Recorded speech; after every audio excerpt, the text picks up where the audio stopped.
Now, look, if you watch the inauguration, you witnessed two historical events take place. I know you're like, what, Tammy, two? No, I just witnessed one. Well, one was Kamala Harris becoming the first, I'm sorry, I don't even want to look. One was becoming the first African American and South Asian American woman to become Vice President of the United States of America. Vice President Kamala Harris. And the other was the performance from Howard University's marching band, a historically Black college and university. With the establishment of the oldest historically Black college and university, African Institute, now called Cheney University, and founded by Richard Humphrey in 1837, the opportunity to create educational institutions which allow Black Americans to obtain a higher education was birthed. Some of the most successful people in history, Dr. Martin Luther King Jr., Langston Hughes, Oprah, Jerry Rice, Spike Lee, and Vice President Kamala Harris attended HBCUs. But while many HBCUs have contributed to the uplifting of the Black community, the education of the Black community, there have been failures like the financial scandal at Morris Brown University. So tonight, as a graduate of an HBCU myself, the historically Black college that produced the very first African-American woman president of a four-year liberal arts college, Bennett College in Greensboro, North Carolina. The business of being Black on the Tammi Mac Late Show tonight are HBCUs. Please welcome the founder of Women's Impact Accelerator and Glass Ladder Group, Sabrina Garba. Hi, Sabrina. Hello. Thank you so much for having me today. The president of Houston-Tillotson University, Dr. Colette Burnett. Hello, Dr. Burnett. Hello, Tammy. Great to be here. Good to have you. The provost and vice president of academic affairs at Harris Stowe State University, Dr. LaTanya Collins-Smith. Hello. Thank you for having us, Tammy. The president of Dillard University, Dr. Walter Kimbrough. Hello. Thanks for having us again. And the president of Central State University, Dr. Jack Thomas. Hello, and thank you so much for having us tonight. I'm appreciative of you all being here tonight. Dr. Colette Pierce Burnett, I want to make that correction. So let's just get right into this, everybody. Why should the Black community care that HBCUs exist? Anyone? I think I'll start. So I am here as a representative of an alumni of an HBCU. I went to Howard University, and I'd love to just start by saying I'm so grateful to be here at this virtual table with guardians of Black education, especially historically Black colleges and universities. And for me, I think it's critically necessary because for many of our first times in our lives, we get to center our own identities as Black people in our education. And it allows us to see the world in a way that is limitless. And I found that at Howard University in particular. Yes. Dr. Pierce Burnett, why should Black people care that HBCUs exist? HBCUs have always been the centers of intellect, creativity, innovation, solutions for the nations and the world's problems. It's not new. We're highlighted now, which I greatly appreciate. So why would we not care when we have these institutions that have been uplifting our race and there for the race when it was illegal for us to learn how to read? You talked about Cheney. And in my own institution, we were founded in 1875, a mere 10 years after Juneteenth. And think about that. You think about the fortitude of our founders and the people who were there for Black people, because education is a great equalizer. So that's even more true. It's probably more true now in modern history than ever. So we need to care and uplift our institutions and support them because there's a magic, like Sabrina said, that happens at an HBCU that really doesn't happen in many other places. And we're not monolithic, we're not all alike. We're definitely institutions of importance for everyone, not just Black people. Dr. Kimbrough, why should Black people care? So I would put it like this. We still don't have enough African Americans who have attained advanced degrees, higher education. And so I know a lot of folks now want to say, well, particularly unity has been a big word in the last couple of, weeks and everything in this country. But I think we have to make sure that we're providing enough educational opportunities for people that are the best fit for them. And I think over the history of time, and we've seen that HBCUs provide a unique service and opportunity for students who are looking for that environment. I think what we're seeing, particularly in the last few years, is that more African-American students are saying, I'm growing up in a society that is not really teaching me about myself. I mean, we're having this controversy now. People don't want to teach the 1619 curriculum. The HBCU, that's like, general classes. I mean, they're required classes like that for us. There are students who are looking for that experience. And so I think HBCUs have always provided that to say, how do we undergird people who will be able to address broader issues in society? So that's one of the reasons I think that we need more. We don't have enough people who have degrees and are able to do what they need to do. HBCUs are a critical vehicle for making sure that we have enough people who are educated, who are able then to make the kinds of contributions we still need in this country. Before we get to Dr. Thomas, for those of us who have not gone to HBCUs, please explain the 1619 curriculum. So we're talking about the work of Nicole Hannah-Jones, which really talked about this New York Times Magazine study that really brought out the real history of African Americans in this country, starting with the landing in Jamestown in 1619. And that's been controversial. Y'all's past president tried to get rid of that and create this 1776 curriculum to really just sort of whitewash this whole thing and not even talk about that period of slavery in the United States. And so this is a curriculum that really says, let's talk about the full history of this country, and particularly those experiences of those of us and our ancestors that came here in Jamestown in 1619. And so there's been a lot of the conversation that's been happening, but at HBCUs, we have those kinds of courses all the time. I know on our campus, those African diaspora classes that are required, the Survey of the African World that students take, I always hear from freshmen, that's the class that they've learned the most in, because they're just like, I didn't learn any of this in high school. And so routinely when I ask freshmen, what's been your best class, not the one that you like the most, but the one that you learn the most in, is usually African World Studies, a Survey of the African World. So that's very important. And that's just a part of the routine work that we do at HBCUs. Dr. Thomas, why should Black people care about these institutions that are exclusively for Black people? I concur with all that my colleagues have stated. And if it had not been for HBCUs, individuals like myself would not be here. As president of Central State University, I am a graduate of Alabama A&M University, which is an 1890 land grant institution, as well as I did a graduate studies at Virginia State University, which is another 1890 land grant institution.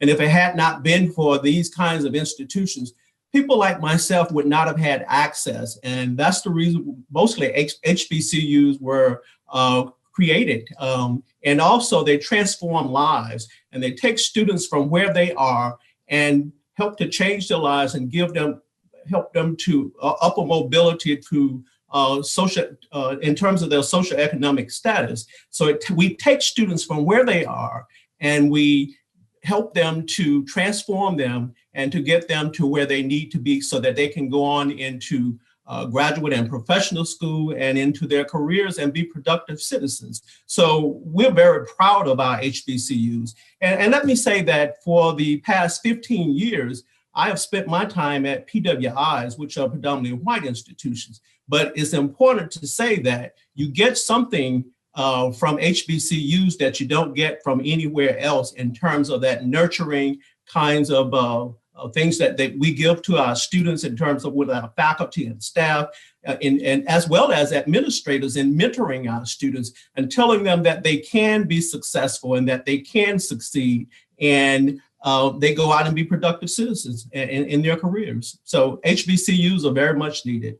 Yeah, I want to ask you a question about something you meant, because a lot of people don't know that there is a difference between some of the HBCUs. But I also want to mention when you talked about there's something that HBCUs give to their students that no other institution does, a learning institution does. And I would have to say that that is the benefit of the doubt. And there is also the expectation of excellence. Whereas when you go into a predominantly white institution, they already don't expect you to be smart. They don't expect you to know what's lined up for your future. They don't expect you to be great. But when you go into an HBCU, they expect you to be great. They give you the benefit of the doubt based on where you come from. They understand your roots, and they help you to grow those roots into something. They help you to become a flower born out of concrete, is what HBCUs do, without stepping on you and pushing you down further into the concrete, thinking that you're just a weed. And a lot of those PWIs really have that kind of attitude when it comes to Black students, just from the mere fact that when Black students get in under affirmative action, they don't think we're supposed to be there. They think we're only there because they had a certain amount of Black people that had to be there. And so I just wanted to ditto what you were saying when it comes to there's something very different about an HBCU, and there's something very different about how Black people are educated and how they're treated and how they're respected and how they're expected to be great when it comes to HBCUs. I want to ask you about these land grant institutions, because a lot of people don't know about that. So you mentioned that Dillard is a land grant institution. Oprah Winfrey graduated from Tennessee State. Tennessee State is a land grant HBCU. Talk about what that means so that people will understand what you're talking about, Dr. Thomas.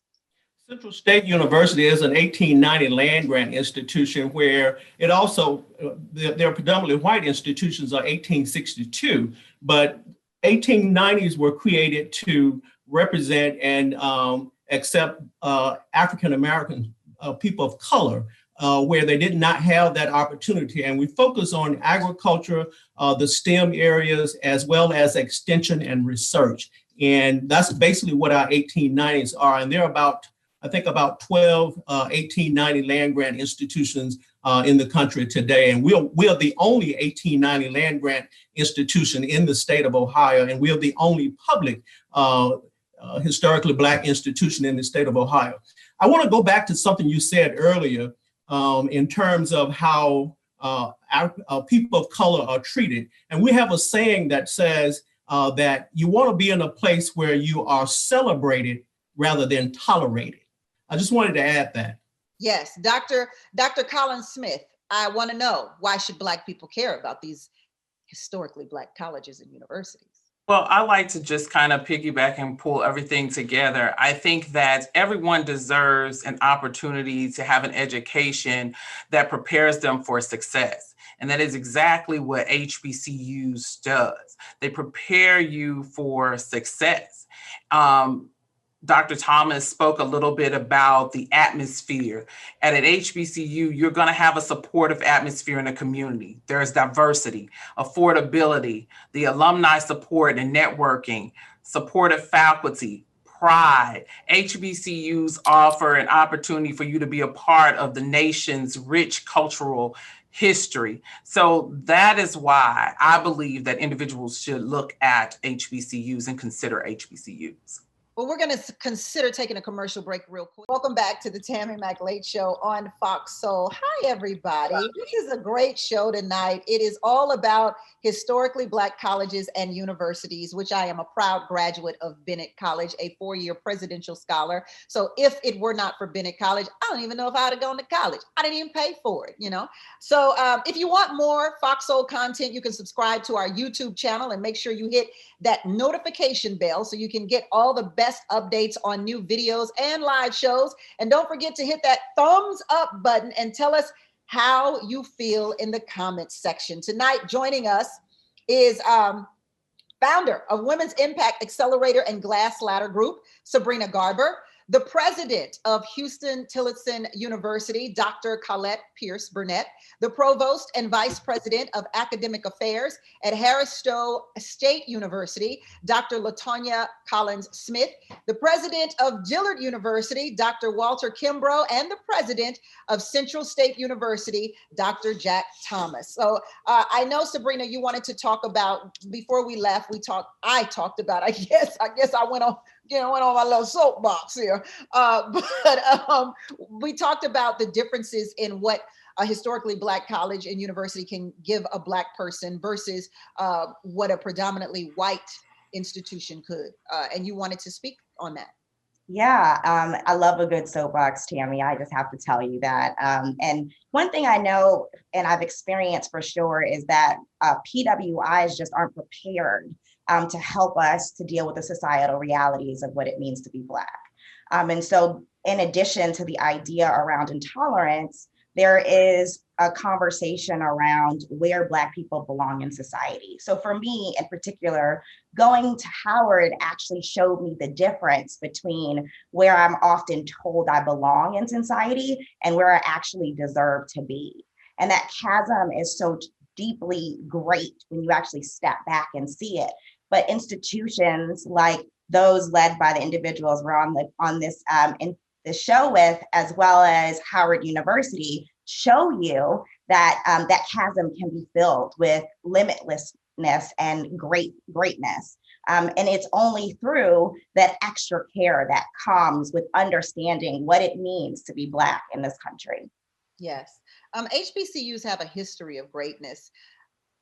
I mean, I rattled off some pretty great people who have not only made their mark in their city, their state, the nation, but the world. When we talk about Dr. Martin Luther King, when we talk about Oprah Winfrey. So why is there still a debate for many regarding the value of attending an HBCU? Can you speak to it, Dr. Pierce Burnett? We as institutions, and you're doing it right now, we have not done a really good job of sounding our trumpet, telling our story. And that's why I really appreciate forums like this. I did not attend an HBCU, but I've committed my professional life to them because I got to see up close and personal what it does to young people. And I want to amplify something you said about nurturing and expectation. We don't have any language of Black on our campus. Like, we don't talk about less than. When you have a young person, a young man tell you that he's never been called a scholar and he's a genius. In fact, we call our students the genius generation because they're super smart and they're geniuses. And people often equate low income or lack of opportunity with intelligence. And that's far from true. So we need to do a much better job of really elevating our story, because you would be surprised at some of the phenomenal things that are happening currently, even and historically. I mean, all of the women in Hidden Figures were HBCU graduates. And, we talk about Hidden Figures, but no one really elevates the fact that all of them were from HBCUs, and all of them were empowered because of their academic experience at an HBCU at a time when they could not have gotten that kind of full circle, full wraparound for you as an individual. And that's continuing to today. There's so many HBCUs in corporate positions, academic positions, so HBCU graduates in corporate positions, academic positions, et cetera. Just even in my college, my sister and brother presidents, running these institutions. So we just need to do a much better job in talking about our greatness, even to today, our academic greatness. People sometimes just associate us with homecoming or with the band or with sports. And it's so much deeper than that at the academic experience, because it's really about opportunities. And an HBCU can take someone who would not rise to their greatness at a majority institution, where at an HBCU they have an opportunity to be involved in student government, an opportunity to start their own organization, an opportunity to travel internationally, an opportunity to get their passport, to be able to expand themselves, meet new friends, diverse people. And that's also a misnomer that we don't have diversity on our campus, because we have tremendous diversity on our campus. So I think it's really just up to us really to use forums such as yours to tell our story in a very amplified, a very animated way, and all the good news that we have to tell and all the good trouble that many of our graduates have caused. There it is, the good trouble we've caused. Dr. Collins Smith, why is it that there's not much value placed on an HBCU? I send my resume off to ABC, and ABC looks at Bennett College and is like, what's that? Where is that? Black? Why is that? Why can't I get no love outside of Black folk? I have to agree with Dr. Pierce Burnett. I think that HBCUs are the best kept secret. Oftentimes we do not share information, or we do not do a good job of telling our story.